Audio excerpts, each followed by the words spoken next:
Aquest proper divendres es compleix un any de la guerra entre Ucraïna i Rússia, un conflicte que ja suposa la mort de més de 42.000 persones, la desaparició de 15.000, i és que avui ens acompanya el Marco Flores, que ell és expert en comunicació per ONGs i sobretot activista voluntari de la delegació tarragonina d'Amnistía Internacional. Yo soy peruano, viví en Perú y mi adolescencia y mi juventud la pasé en tiempos de una dictadura que fue la dictadura de Fujimori, en donde se vulneraba sistemáticamente los derechos humanos y yo me rebelé desde muy joven a esa situación, ¿no? a la injusticia.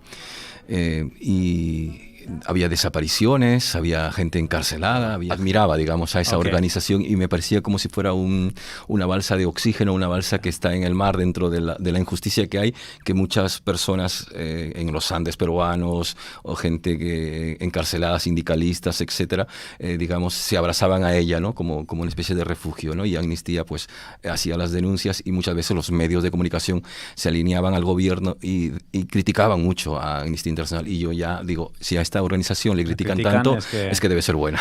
Pero sí, Amnistía Internacional tiene un trabajo mayormente en los países en donde la injusticia es más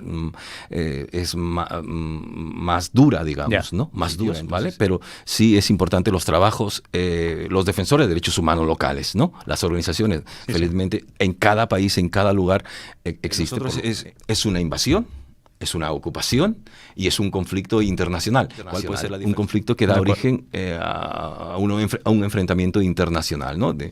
Por desgracia, cumplimos un año, ¿no? Este viernes 24, no se ha resuelto, no ha llegado allí, ¿no? Tiene que poner nombre y apellido, digamos, a las víctimas y a lo que ocurrió, y también de qué parte viene la injusticia, quién dio la orden, etc. La situación de las personas refugiadas de Ucrania nos enseña dos cosas, ¿no?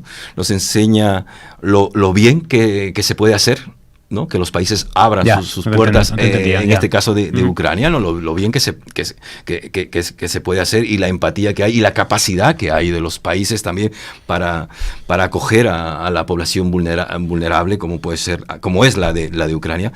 Pero también nos enseña lo que no se está haciendo con otras poblaciones, ¿no? Sí, Amnistía Internacional ha estado muy cerca también a lo que es a la población, viendo la situación de la población de Rusia. Coméntanos, ¿qué vais a hacer el viernes en Tarragona y qué tipo de acto va a ser? El día 24, que es viernes, se cumple un año ya de esta invasión. Y aquí en Tarragona también queremos trasladar esta movilización a través de una concentración que será el viernes 24 a las 6:30 de la tarde. En el lugar será en la Estatua de los Despuyats, que es un lugar emblemático aquí en nuestra ciudad. Y será una concentración y lleva por título la concentración Stop Agresión, proteger a la población civil, ¿no? Convoca Amnistía Internacional y nos está apoyando también la Charcha de Cooperación.